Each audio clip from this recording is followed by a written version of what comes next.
Now, please welcome Carrie Quaglia, founder and CEO of Home Headquarters. Ben Walsh, mayor of the city of Syracuse.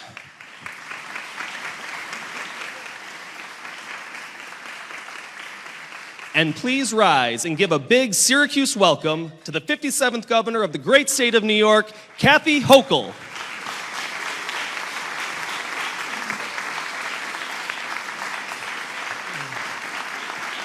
Good morning. Good morning. Great to be back here. Have a little allergies. I'm fine. I feel perfect. So don't worry about me. I'm loaded up on Zyrtec and everything else I could possibly find. But I feel great because I'm back in a community that I know and love so well. This is a place that launched me on my career. Syracuse University, they still remember my activism, and we're probably very happy. In fact, the chancellor saw me 10 years later at a reunion, and he says, "Yeah, we couldn't wait till you graduated." But that's all right. That's all right. I've been a fighter ever since, and I just want to, as I think about fighters, I want to take a moment here. We lost one of our champions this past week, and I talked to Linda. And, Van Robinson was just a legend. His work, president of the city council, and bringing back the NAACP is a real force. And there wasn't a social cause that he wasn't just so instrumental in driving. So if we can just give a moment of silence for our great friend, Van Robinson.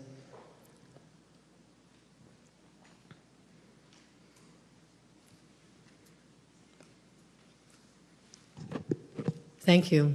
Thank you. Since I first became governor, I put forth a bold vision for our state. I wanted New York to be a place where people could afford to live and call their home. And it's so important to me. And I said back in my State of the State just in January, a stable home is the foundation of a stable life.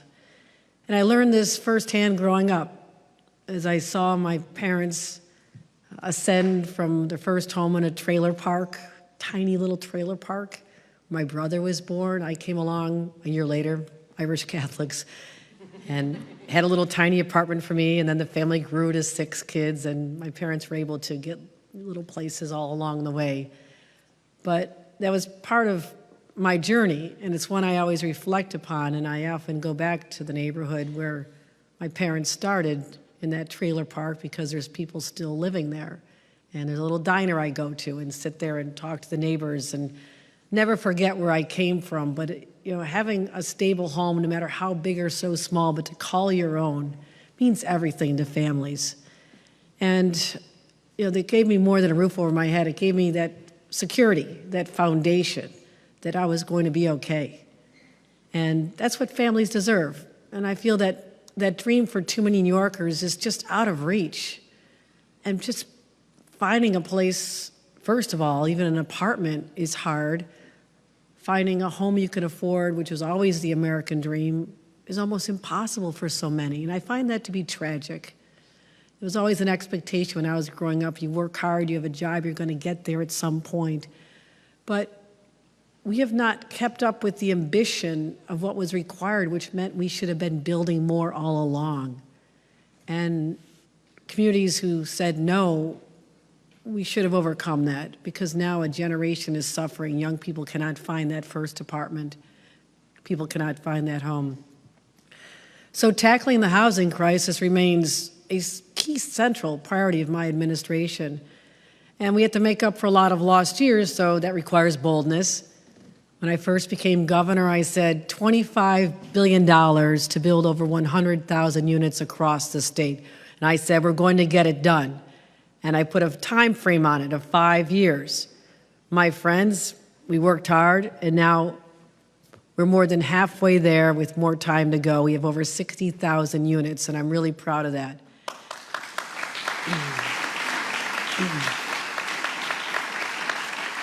And a year ago, after a lot of people saying it couldn't get done, we struck the most extensive housing deal in half a century with our state legislature. And one thing I put forth was this idea that we would reward the communities that would have the ambition to build. And I'm really proud that Syracuse, under the leadership of our mayor, was one of the very first communities to step up and say, I'm in. I will do this. I will meet your growth targets and be able to benefit from, at the time, $650 million of money available statewide for communities that agreed to be pro-housing. People told me everybody wanted carrots instead of sticks. A lot of carrots, $650 million worth of carrots. And it was interesting because at first there were only 20 communities that stepped up. I thought, that's a lot of money for 20 communities. And everybody started thinking, hey, what about us? What about us? And now we have over 300 and more to go. So I'm proud of that. But this area has been particularly focused on this.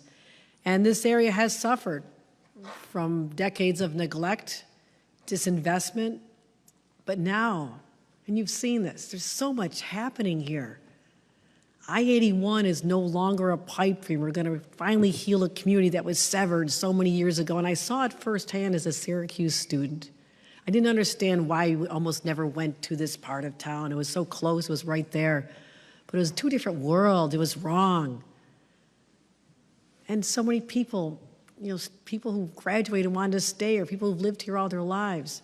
But now we're at a new chapter with I-81, and we just announced the on-ramp in Syracuse, only 4 locations in the state, which is going to be a training center for the jobs of tomorrow. So excited about that. But it's not like when I was growing up in Buffalo or knew about Syracuse and Rochester, where you just hope the jobs come someday. Maybe they'll come. They're coming. And Micron is going to be the catalyst for so much development here, excitement, investing in our community in a way that is profound. This will be one of the greatest achievements of any administration, is to have the largest private sector investment in American history going on right now, and we fought hard to get it here. And it's happening. And here's why it is so important to build housing.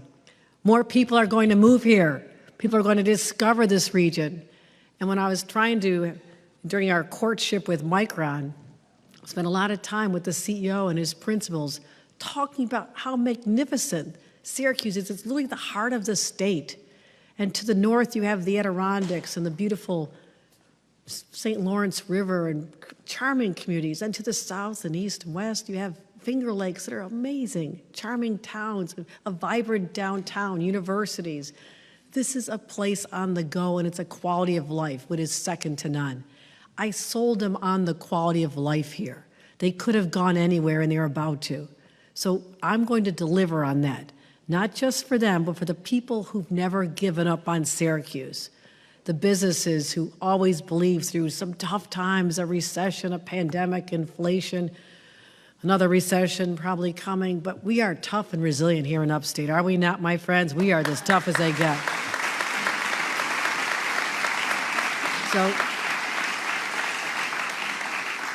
But to be prepared for this transformation, we can't just say, oh, that's great, it's going to be wonderful. You have to be ready for it. You have to take the steps. And again, housing is the cornerstone of this. And people, I want you to know, in New York City and all over are talking about this. This is fertile land for development. It's a place people are excited about. And I want to make sure that we build more housing so costs for working families start coming down. Simple. Economics 101. You build more houses, the prices come down. I want people to know that there is a home waiting for them. And we're going to build 30,000 new homes in this area over the next decade, and we're just started. Just since I've been in office, $76 million already in grant programs and award for Syracuse. And also down payment assistance for families. It takes so much to scrape together that down payment, and we have vacant properties that need to be restored. There should not be a single vacant property anywhere in Syracuse or this region, because that is valuable land now. Let's turn it into housing, bring life back to it. And we're redeveloping one of the very first public housing communities in our country, Pioneer Homes. Let's bring them back to new life.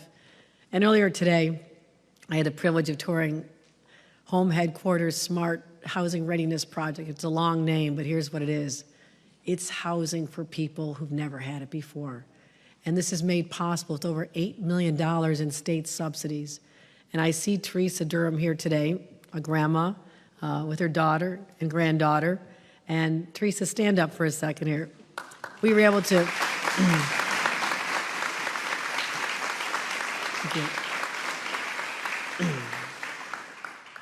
I was able to tour this beautiful single-family home. It has a little patio on the back. You can sit out there and look at the flowers growing in your garden. Invite your family over. She doesn't like to cook. I said, that's okay, I don't either. A lot of good takeout. Pizza at the Varsity is really good. I used to work there. But to be able to hand her the keys to this home, she's a grandma. It's the first time she's ever been able to own her own home. She was crying. I wanted to cry because this is transformational, not just for a region, but for people. That's what we're doing this for real people. Give them a chance. Let them know they matter. They have value to us.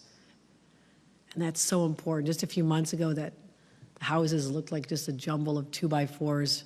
And now this is the first of 6 here. And there'll be over 40 homes in this area with this support. And this is just getting started.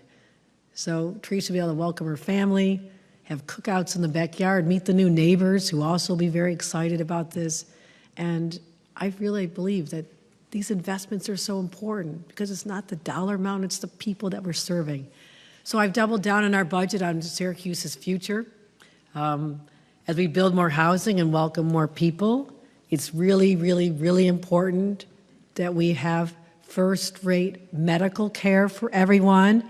That's why this budget, I'm announcing $450 million to redo the emergency room at Upstate Medical Center. Dr. DeMont, thank you. Thank you for all you do at Upstate.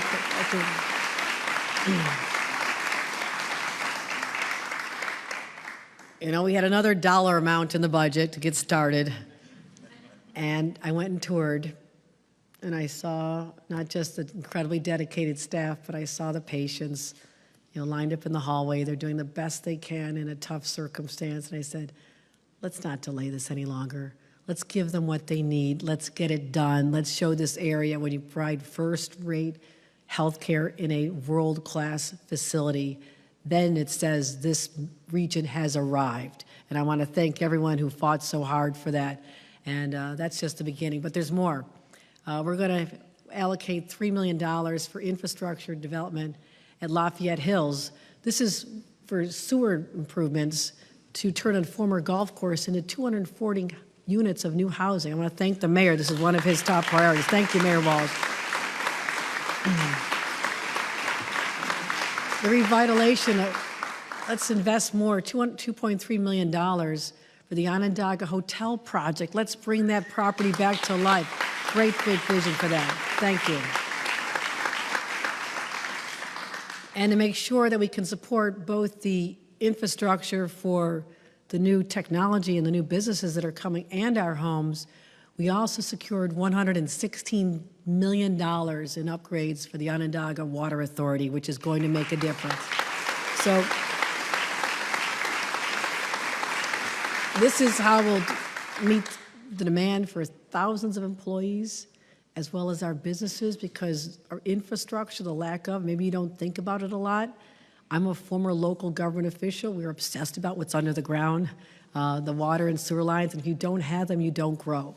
It's that simple. So I want to make sure that there's no barriers to the continued growth of this region. And these aren't standalone projects. They work together as a foundation for a long-term growth plan for this region. And it shows what's possible when we plan, not just plan, but you plan with a purpose. You're on the same page. You're working together toward a common cause. And so overall, I want to have this happen all over. We have over $500 million statewide for new housing. And as I mentioned, we're adding even another $100 million to the $650 million for the pro-housing families, so they will benefit from even more. Part of that is to mix for more mixed housing. Part of it is to help people have improvements to existing homes. That's so important. But also build starter homes. I want more starter homes out there. They don't have to be huge. My first apartment was 600 square feet. I thought I hit the jackpot when I had a house that was 1,200 square feet. Oh my God, I just doubled my space. course, we had 4 people in our family. It was a little tight, but that's all right. We were a very close family, literally a very close family. But also for homeowners who are struggling, $40 million for legal assistance and counseling, because not everybody knows how to get through the complications of home ownership. But here's another challenge to people buying homes. You have these private equity firms that are swooping in and buying up the housing, and they're paying cash. Young family out there, being turned down after turned down after turned down after all these houses they look at and they make an offer on, and they're being beat out by these huge corporate interests. And so I'm changing the law to take away the inherent advantage they have and saying you have to wait 90 days if you're going to bid on a 1 or 2 family home. That's how you give an advantage to our people, our first-time home buyers.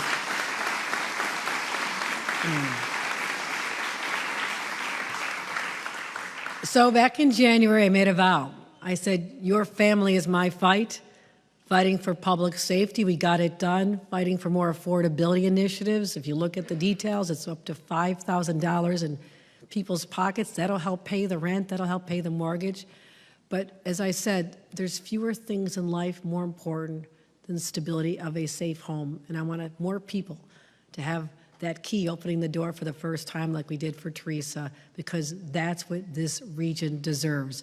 And I will fight to make that a reality. Very proud to come back to Syracuse. And thank you, everyone, because we are just getting started.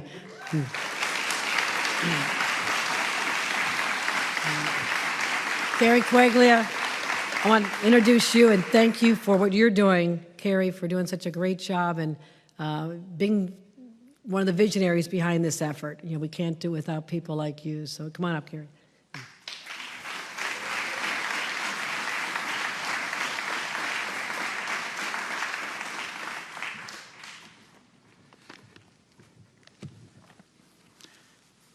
Thank you very much, Governor.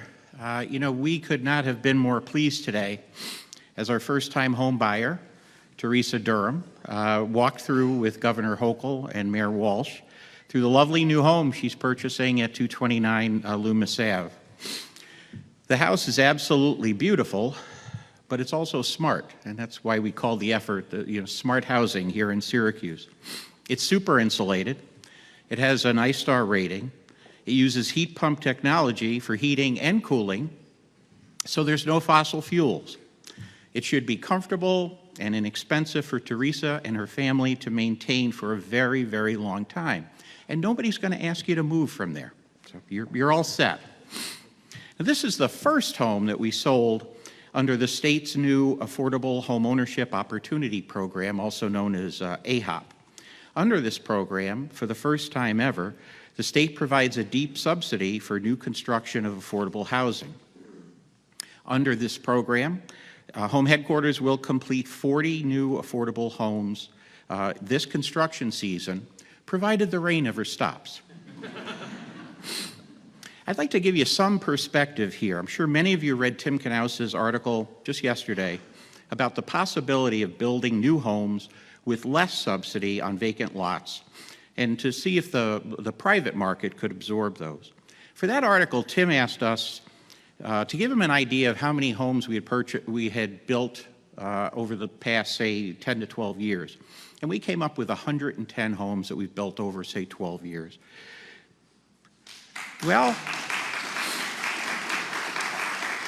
that may sound like a lot, but it's really sort of a drop in the bucket, because by comparison with these new state programs, thank you, Governor Hochul, the AHOP program and the new block-by-block program, we'll construct a total of 50 new homes this year alone, and we expect to replicate that effort year after year after year. Thank you. So these are just with a couple of the new tools that are available for new construction. But we'll also continue to utilize existing state programs such as the Legacy Cities program, the Affordable Homeownership Development Program, to rehabilitate 40 to 50 vacant homes per year for properties that we acquire from the Land Bank or from HUD or from Fannie Mae. And we'll also sell those as affordable housing with subsidies that we get from the state. Now let's shift gears just a little bit from property development into home ownership, home improvement. Here again, the governor and the legislature have given us new tools to assist low and moderate income homeowners. Home headquarters applied for and received $5 million for the city of Syracuse under the new THIP program. It stands for Targeted Home Improvement. That's helping fix up owner-occupied properties for the people and neighborhoods here in Syracuse that need it most. Similarly, we received a major award from the state's new Resilient Retrofits program, which seeks to make homes more flood-resistant and resistant to the storms that can seemingly blow up anywhere at any time. There's also a new state program called the VRIP program, which seeks to help mom-and-pop landlords in fixing their vacant units so those vacant units can be occupied, also adding to affordable housing. When you add up these new state resources to Home Headquarters' existing home improvement programs, we expect we will help more than 1,000 owner-occupants with their home improvement needs in this year alone. It's pretty incredible.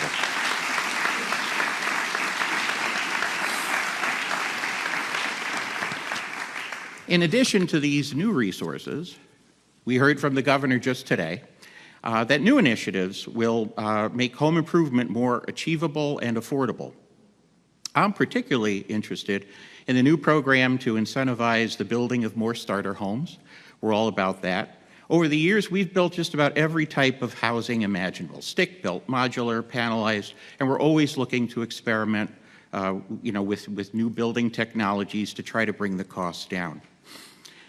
The governor also mentioned the launching of the first mixed income revolving loan fund. And as a community development financial institution, Home Headquarters will definitely want to learn a lot more about that program. And further, as the governor mentioned, we're always looking for new sources of funds to provide down payment and closing cost assistance, because that's the largest impediment that we have for first-time home buyers.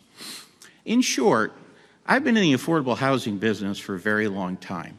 I'm not going to tell you how long I've been doing this, but this is by far the most dramatic and comprehensive approach to responding to the affordable housing crisis that I have ever seen in my entire career, period. So thank you, Governor Hochul.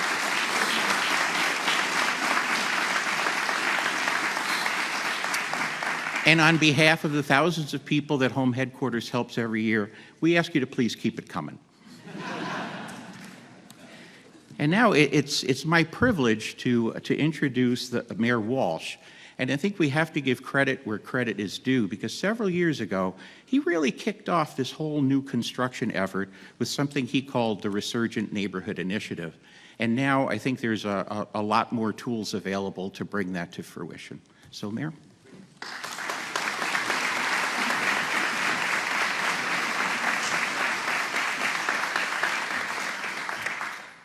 Thank you, Carrie. For those of you that don't know Carrie or Home Headquarters, hopefully you got some insight into what is one of our true secret weapons in the housing game in Syracuse. So let's give it up for Carrie and his team at Home Headquarters again.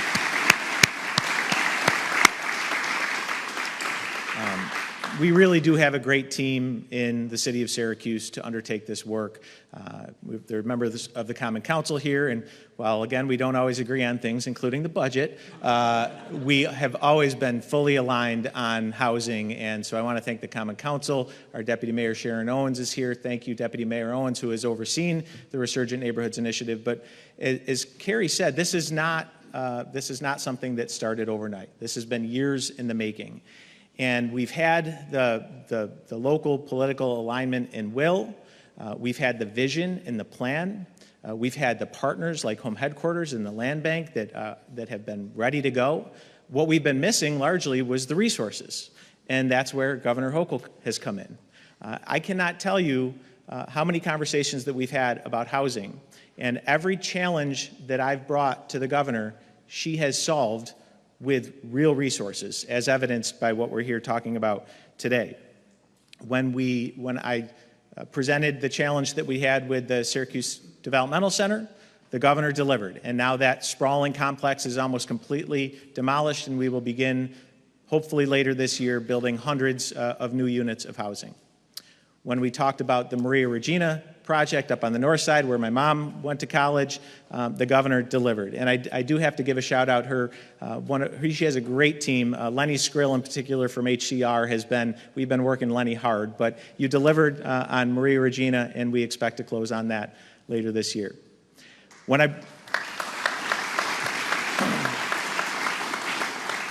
I said, Governor, we have this amazing opportunity with a former golf course that has gone vacant where we can literally build a new neighborhood, the size of which this city and this region has not seen in many, many years. Again, today, the governor delivers $3 million, which should help us get over the hurdle, particularly with the sewer infrastructure, and again, get hundreds of units built, and in doing so, again, creating an entire neighborhood.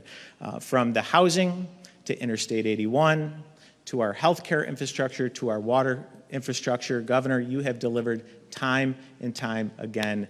I want to thank you so much for your belief in Syracuse, your investment in Syracuse, and your investment in our vision to be a growing city, which we are. We are growing, that embraces diversity and creates opportunity for all. So thank you, Governor. Thank you all for your support, and God bless.